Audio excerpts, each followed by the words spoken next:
ಓಂ ನಮೋ ಪ್ರಣವಾರ್ಥಾಯ ಶುದ್ಧಜ್ಞಾನೈಕಮೂರ್ತಯೇ ನಿರ್ಮಲಾಯ ಪ್ರಶಾಂತಾಯ ದಕ್ಷಿಣಾಮೂರ್ತಯೇ ನಮಃ.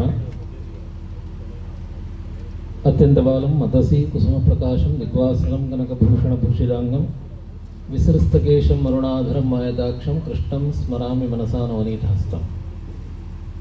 ಸರ್ವಮಂಗಲಮಾಂಗಲ್ಯೆ ಶಿವೆ ಸರ್ವಾರ್ಥಸಾಧಕೆ ಶರಣ್ಯೆ ತ್ರ್ಯಂಬಕೆ ಗೌರಿ ನಾರಾಯಣಿ ನಮೋಸ್ತುತೆ. ಸದಾಶಿವಸಮಾರಂಭಾಂ ಶಂಕರಾಚಾರ್ಯಮಧ್ಯಮಾಂ ಅಸ್ಮದಾಚಾರ್ಯಪರ್ಯಂತಾಂ ವಂದೇ ಗುರುಪರಂಪರಾಂ.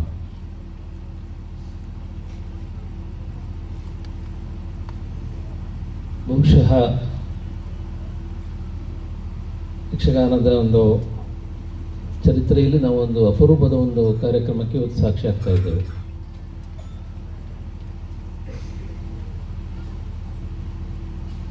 ಯಕ್ಷಗಾನ ಅಭಿಮಾನಿಗಳ ಮತ್ತು ಅಭಿಮಾನಿಗಳು ಬಹಳಷ್ಟು ಪ್ರೀತಿಸುವಂತಹ ಗೌರವಿಸುವಂತಹ ತೆಂಕು ಬಡಗಿನ ಪ್ರಸಿದ್ಧ ಕಲಾವಿದರಂಥ ಶ್ರೀ ಶಶಿಕಾಂತ್ ಶೆಟ್ಟಿ ಕಾರ್ಕಳ ಅವರ ಮರು ಬದುಕಿನ ಒಂದು ರೀತಿಯಲ್ಲಿ ಕೃತಜ್ಞತಾ ಸಮರ್ಪಣೆ ನಮನೋತ್ಸವ ಅನ್ನುವಂಥ ಒಂದು ಕಾರ್ಯಕ್ರಮ ಈ ತಾಯಿಯ ಸನ್ನಿಧಿಯಲ್ಲಿ ನಡೀತಾ ಇದೆ. ಅವರಿಗಾಗಿ ಪ್ರಾರ್ಥಿಸಿದ, ಅವರಿಗಾಗಿ ಸಹಾಯವನ್ನಿತ್ತಂತಹ ಎಲ್ಲ ಅವರ ಅಭಿಮಾನಿಗಳನ್ನು ಈ ಕಾರ್ಯಕ್ರಮದ ಮೂಲಕ ಅವರು ನಮಿಸ್ತಾ ಇದ್ದಾರೆ. ಇವತ್ತು ನಾವೆಲ್ಲ ಸೇರಿಕೊಂಡು, ಅವರ ಅಭಿಮಾನಿಗಳು ನಾವೆಲ್ಲ ಸೇರಿಕೊಂಡು ನಿಜವಾಗಿ ನಾವು ನಮಿಸಬೇಕಾದದ್ದು ಆ ತಾಯಿಗೆ. ದುರ್ಗಾಂ ದುರ್ಗತಿ ಹಾರಿಣಿ ಅಂತ ಆ ತಾಯಿಯನ್ನು ನಂಬಿದರೆ ಖಂಡಿತವಾಗಿಯೂ ತಾಯಿ ನಮ್ಮ ದುರ್ಗತಿಗಳನ್ನು ಕಳೀತಾಳೆ, ನಮ್ಮನ್ನು ಪುರಿತಾಳೆ ಅನ್ನೋದು ನಮ್ಮ ನಂಬಿಕೆ. ಭಗವತ್ಪಾದರು ದೇವಿ ಕ್ಷಮಾಪಣ ಸ್ತೋತ್ರದಲ್ಲಿ ಹೇಳ್ತಾರೆ, ನನಗೆ ಮಂತ್ರ ಗೊತ್ತಿಲ್ಲ, ತಂತ್ರ ಗೊತ್ತಿಲ್ಲ, ತಾಯಿ ನಿನ್ನನ್ನು ಹೇಗೆ ಅರ್ಚಿಸುವುದು ಅನ್ನೋದಾಗಿ ಗೊತ್ತಿಲ್ಲ, ಆದರೆ ನನಗೆ ಗೊತ್ತಿರೋದೊಂದೇ, ನಿನ್ನನ್ನು ಅನುಸರಿಸಿದರೆ ನೀನು ನನ್ನ ಮನದ ಕ್ಲೇಶಗಳನ್ನು ದೂರ ಮಾಡಿದ್ದು ನನ್ನನ್ನು ಪುರೀತಿ ಅನ್ನೋದಾಗಿ. ಪರಂಜ್ಞಾನೇ ಮಾತಸ್ತದನುಸರಣಂ ಕ್ಲೇಶಹರಣಂ. ಇವತ್ತು ಶಶಿಕಾಂತ್ ಶೆಟ್ಟರು ಆ ತಾಯಿಯನ್ನು ಅನುಸರಿಸಿಕೊಂಡು ಬಂದಿದ್ದಾರೆ. ಆ ತಾಯಿ ಅವರನ್ನು ಇವತ್ತು ಪೊರೆದಿದ್ದಾಳೆ ಮತ್ತು ಅವಳನ್ನು ಸರಿಹಿದ್ದಾರೆ. ಅವರು ಈಗಾಗಲೇ ಪವನ್ ಕಿರಣಕರ್ ಅವರು ಅವರ ಪ್ರಸ್ತಾವಿಕದಲ್ಲಿ ಎಲ್ಲ ವಿಷಯಗಳನ್ನು ಹೇಳಿದರು. ನಾನು ಕೂಡ ಅದನ್ನು ಖಂಡಿತವಾಗಿಯೂ ಪೂರ್ಣ ಮನಸ್ಸಿನಿಂದ ನಾನು ಅನುಮೋದಿಸ್ತಾ ಇದ್ದೇನೆ. ಎಲ್ಲ ಯಕ್ಷಗಾನ ಅಭಿಮಾನಿಗಳು ಒಂದು ಗಾಬರಿ ಬಿಟ್ಟಂಥ ಒಂದು ಸಂದರ್ಭ, ಒಂದು ಸಮಯ ಅದು.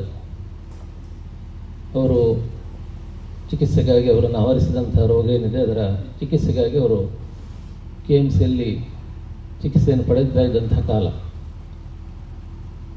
ನಾನು ಕಲಾರಂಗದ ಕಾರ್ಯದರ್ಶಿಗಳಾದಂಥ ನಮ್ಮ ಆಪ್ತರವಾದಂಥ ಮುರಳಿ ಕಡೆಕಾರ ಅವ್ರ ಹತ್ರ ಯಾವತ್ತೂ ಫೋನ್ ಮಾಡಿಕೊಂಡು ಅದರ ಅಪ್ಡೇಟನ್ನು ಕೇಳ್ತಾ ಇದ್ದೆ. ಹಾಗೊಂದಿನ ನಾನು ಉಡುಪಿಯಲ್ಲಿ ಮುರಳಿ ಕಡೆಕಾರ ಹತ್ರ ಹೇಳಿದೆ, ನನಗೆ ಅವರನ್ನು ನೋಡಬೇಕು, ನನಗೆ ಫೀಸಿಗೆ ಹೋಗಿ ಅವರನ್ನು ಮಾತಾಡಿಸ್ಬೇಕು ಅನ್ನೋದಾಗಿ. ಅವರು ನಮ್ಮನ್ನು ಮೊದಲೇ ಅರಿತಿದ್ದ ಕಾರಣ ಅದನ್ನು ಮೊದಲೇ ಅವರ ಮನೆಯವರ ಹತ್ರ ಮಾತಾಡಿ ಆ ವ್ಯವಸ್ಥೆಯನ್ನು ಕೂಡ ಮಾಡಿದರು. ಹಾಗೆ ಮುರಳಿ ಕಡೆಕಾರ ಅವರು, ನಾರಾಯಣ ಹೆಗಡೆ ಅವರು, ಕಲಾರಂಗದ ಅಧ್ಯಕ್ಷರು ಎಲ್ಲ ಸೇರಿಕೊಂಡು ನಾವು ಅಲ್ಲಿ ಅವರನ್ನು ನೋಡಲಿಕ್ಕೆ ಹೋದಾಗ ಖಂಡಿತವಾಗಿ ನಮಗೊಂದು ಧೈರ್ಯ ಬಂತು. ಅವರು ನೋಡುವಾಗ ನನಗೆ ಅನಿಸಿತು, ಖಂಡಿತವಾಗಿ ಅವರು ಬದುಕಿ ಬರ್ತಾರೆ, ತಾಯಿ ಅವರ ಕೈಯನ್ನು ಬಿಡುವುದಿಲ್ಲ ಅನ್ನೋದಾಗಿ. ನಾನು ಹೊರಗೆ ಬಂದು ಅವರ ಮನೆಯವರ ಹತ್ರ ಕೂಡ ಅದನ್ನೇ ಹೇಳಿದ್ದಾರೆ, ಶಶಿಕಾಂತ್ ಶೆಟ್ಟರು ಖಂಡಿತ ಬದುಕಿ ಬರ್ತಾರೆ, ನೀವು ಯಾವುದೇ ರೀತಿಯ ಚಿಂತೆ ಮಾಡಬೇಡಿ ಅನ್ನೋದಾಗಿ. ಅದಕ್ಕೆ ಮುಖ್ಯ ಕಾರಣ ಅವರಲ್ಲಿದ್ದಂತಹ ಬದುಕಬೇಕನ್ನುವಂಥ ಒಂದು ಧೈರ್ಯ. ಯಾವತ್ತೂ ಕೂಡ ಆಸ್ಪತ್ರೆಯಲ್ಲಿ ಒಬ್ಬ ರೋಗಿ ಚಿಕಿತ್ಸೆ ಪಡ್ತಾ ಇರುವಾಗ ಅವನ ಮನಸ್ಸು ಗಟ್ಟಿಯಾಗಿದ್ದರೆ ತಾನು ಬದುಕಿ ಬರ್ತೇನೋ ಅಂತ ಒಂದು ಛಲ ಅವನ ಮನಸ್ಸಿನೊಳಗಿದ್ದರೆ ಅವನು ಪಡೆಯುವಂತಹ ಚಿಕಿತ್ಸೆ ಏನಿರ್ತದೆ ಅದು ಫಲಿಸ್ತದೆ. ಅಂತಹ ಒಂದು ಗಟ್ಟಿ ಮನಸ್ಸು, ಅಂತಹ ಒಂದು ಛಲ ಅವರ ಮನಸ್ಸಿನ ಒಳಗಿತ್ತು. ಯಾಕೆಂದರೆ ನಮಗೆ ಒಬ್ಬನಿಗೆ ಆಯುಸ್ಸನ್ನು ಕೊಡ್ಲಿಕ್ಕೆ ಸಾಧ್ಯ ಇಲ್ಲ, ಅದು ದೇವರು ಕೊಡೋದು. ಆದರೆ ಬದುಕುವಂಥ ಒಂದು ಹುಮ್ಮಸ್ಸನ್ನು ಕೊಡ್ಬೋದು ನಮಗೆ. ಆ ಕೆಲಸವನ್ನು ಎಲ್ಲ ಅವರ ಅಭಿಮಾನಿಗಳು ಕೂಡ ಮಾಡಿದ್ದಾರೆ. ಅಂಥ ಒಂದು ಹುಮ್ಮಸ್ಸನ್ನು ಹೊಂದಿಕೊಂಡು, ಅಂಥ ಒಂದು ಛಲವನ್ನು ಹೊಂದಿಕೊಂಡು ಶಶಿಕಾಂತ್ ಶೆಟ್ಟರು ಇವರು ಬದುಕಿ ಬಂದಿದ್ದಾರೆ. ಅದಕ್ಕೆ ಮುಖ್ಯವಾಗಿ ಕಾರಣ ಏನೆಂದರೆ ಅವರು ಅವರ ಕಲೆಗೆ ನೀಡಿದಂಥ ಅವರ ಬದ್ಧತೆ. ಒಬ್ಬ ಕಲಾವಿದನಾಗಿ ಆ ರಂಗಕ್ಕೆ ಅವರು ಅಂತಹ ನ್ಯಾಯವನ್ನು ಒದಗಿಸಿದ ಕಾರಣ ಇವತ್ತು ಅವರು ಈ ರೀತಿಯಲ್ಲಿ ಮತ್ತೆ ಇವತ್ತು ರಂಗಕ್ಕೆ ಬರುವಂಥ ಒಂದು ಅವಕಾಶ ಅವರಿಗೆ ದೊರೆತಿದೆ. ಏನು ರಂಗದಲ್ಲಿ ಯಕ್ಷಗಾನಕ್ಕೆ ಅವರು ಜೀವ ತುಂಬುವಂತಹ ಕೆಲಸವನ್ನು ಮಾಡಿದ್ದಾರೆ. ಆ ಯಕ್ಷಗಾನ ಕಲೆ ಇವತ್ತು ಅವರಿಗೆ ಜೀವವನ್ನು ನೀಡಿ ಅವರನ್ನು ಹರಿಸ್ತಾ ಇದೆ. ನಾವೆಲ್ಲ ಬಹಳಷ್ಟು ಸಂತೋಷ ಪಡುವಂಥ ದಿವಸ ಇವತ್ತು. ನಿನ್ನೆ ತಾನೇ ಯುಗಾದಿ ಪರಾಭವ ನಾಮ ಸಂವತ್ಸರ ಪ್ರಾರಂಭವಾಗಿದೆ. ಪವನ್ ಕಿರಣಕರ್ ಅವರು ಅದನ್ನು ಹೇಳಿದರು. ಪರಾಭವ ಅನ್ನುವಂಥ ಅರ್ಥ ಏನಂದರೆ ಸೋಲು.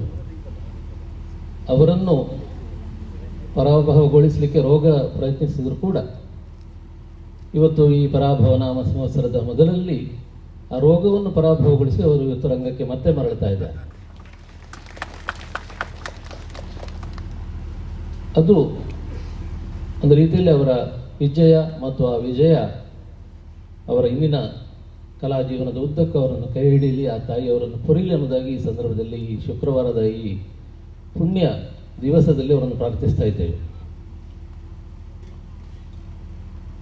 ಇನ್ನೊಂದು ಅವರ ಈಗಾಗಲೇ ಎಲ್ಲರೂ ಹೇಳಿದರು, ಅವರ ಮನೆಯವರು, ಅವರ ಧರ್ಮಪತ್ನಿಯವರು ನಿರಂತರವಾಗಿ ಅವರೊಂದಿಗೆ ಅವರನ್ನು ಶುಶ್ರೂಷೆ ಮಾಡುತ್ತಾ ಅವರೇ ಹೇಳಿದ ಹಾಗೆ ಮಗುವಿನ ಹಾಗೆ ಅಥವಾ ತಾಯಿಯ ಹಾಗೆ ಆ ರೀತಿಯಲ್ಲಿ ಅವರನ್ನು ಶುಶ್ರೂಷೆ ಮಾಡ್ತಾ ಬಂದವರು ಅವರ ಧರ್ಮಪತ್ನಿಯವರು.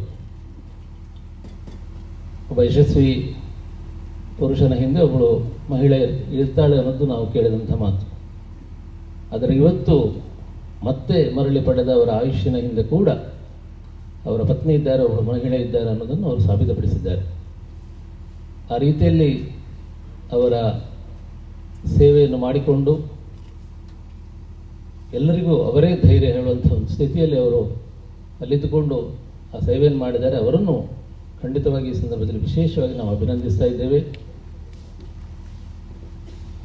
ಈಗಾಗಲೇ ಎಲ್ಲರೂ ಹೇಳಿದ ಹಾಗೆ ಖಂಡಿತವಾಗಿ ಅವರು ಮತ್ತೆ ಹಿಂದಿನ ಅವರ ವೈಭವಕ್ಕೆ ಮರಳುತ್ತಾರೆ ಅನ್ನೋದ್ರಲ್ಲಿ ಯಾವುದೇ ಸಂದೇಹ ಇಲ್ಲ. ಇವತ್ತು ವೇದಿಕೆಯಲ್ಲಿ ಅವರನ್ನು ಸಲಹಿದಂತಹ ವೈದ್ಯರು ಕೂಡ ಉಪಸ್ಥಿತರಿದ್ದಾರೆ. ಅವರ ಸಲಹೆ ಸೂಚನೆಗಳನ್ನು ಪಡೆದುಕೊಂಡು ಅವರು ಮುಂದಿನ ಅವರ ಕಲಾ ಜೀವನವನ್ನು ಮುಂದುವರಿಸಬೇಕು. ಖಂಡಿತವಾಗಿಯೂ ಮತ್ತೆ ಶಶಿಕಾಂತರು ಅವರ ಹಿಂದಿನ ನಾವೆಲ್ಲ ನೋಡಿದಂಥ ಯಾವ ಅವರ ಪಾತ್ರಗಳಿದೆ ಅದನ್ನು ಮತ್ತೆ ನಾವು ನೋಡಲಿಕ್ಕೆ ಖಂಡಿತ ನಮಗೆ ಅವಕಾಶ ಇದೆ. ಅದಕ್ಕಾಗಿ ಈ ಸಂದರ್ಭದಲ್ಲಿ ವಿಶೇಷವಾಗಿ ಆ ತಾಯಿಯನ್ನು ಕೂಡ ಪ್ರಾರ್ಥಿಸ್ತಾ ಅವರಿಗೆ ಗಟ್ಟಿಯಾದಂಥ ಆರೋಗ್ಯವನ್ನು ಇನ್ನಷ್ಟು ಶಕ್ತಿಯನ್ನು ಆ ತಾಯಿ ಕೊಡಬೇಕು ಅನ್ನೋದಾಗಿ ಈ ಸಂದರ್ಭದಲ್ಲಿ ವಿಶೇಷವಾದಂಥ ಪ್ರಾರ್ಥನೆಯನ್ನು ಸಲ್ಲಿಸ್ತಾ ಇಂತಹ ಅವರ ಸಂದಿಗ್ಧ ಕಾಲದಲ್ಲಿ ಅವರೊಂದಿಗೆ ನಿಂತಹ ಎಲ್ಲ ಅವರ ಅಭಿಮಾನಿಗಳು, ವೈದ್ಯ ವರ್ಗದವರು, ಅವರಿಗೆ ನೆರವಾದಂತಹ ಇನ್ನಿತರ ಎಲ್ಲ ದಾನಿಗಳು, ಅವರೊಂದಿಗಿದ್ದಂತಹ ಅವರ ಕುಟುಂಬ ವರ್ಗದವರು ಎಲ್ಲರಿಗೂ ಕೂಡ ಈ ಸಂದರ್ಭದಲ್ಲಿ ನಮ್ಮ ಆರಾಧ್ಯ ಮೂರ್ತಿಗಳಾದ ಶ್ರೀ ದಕ್ಷಿಣಾಮೂರ್ತಿ ಗೋಪಾಲಕೃಷ್ಣ ಸ್ವಾಮಿ ಹಾಗೂ ಸ್ಥಳದಲ್ಲಿ ನೆಲೆಯಾದಂತಹ ಆ ಮಾತೆ ಆಯುರ ಆರೋಗ್ಯ ಭಾಗ್ಯಗಳನ್ನು ನೀಡಿ ಹರಸಲಿ ಅನ್ನೋದಾಗಿ ವಿಶೇಷವಾದಂಥ ಪ್ರಾರ್ಥನೆಯನ್ನು ಸಲ್ಲಿಸ್ತಾ ವೇದಿಕೆಯಲ್ಲಿ ಕ್ಷೇತ್ರದ ಅಧ್ಯಕ್ಷರು, ಅವರನ್ನು ಪ್ರಾರಂಭದಿಂದ ಅವರನ್ನು ಶುಶ್ರೂಷೆ ನೀಡಿದಂಥ ಅವರ ವೈದ್ಯರು, ಕಲಾರಂಗದ ಅಧ್ಯಕ್ಷರು, ಇನ್ನಿತರ ಗಣ್ಯರು, ಅವರ ಬಗ್ಗೆ ಪ್ರಾಸ್ತಾವಿಕವನ್ನು ಮಾತಾಡಿದಂತಹ ಪವನ್ ಕಿರಣಕೇರ್ ಅವರು, ಮುಖ್ಯವಾಗಿ ಇವತ್ತಿನ ಕಾರ್ಯಕ್ರಮದ ಮುಖ್ಯ ಆಕರ್ಷಣೆ ಹಿರಿಯ ಪ್ರಸಿದ್ಧ ಕಲಾವಿದರಂತಹ ಶಶಿಕಾಂತ್ ಶೆಟ್ಟರು ಎಲ್ಲರೂ ಉಪಸ್ಥಿತಿದ್ದೀರಾ.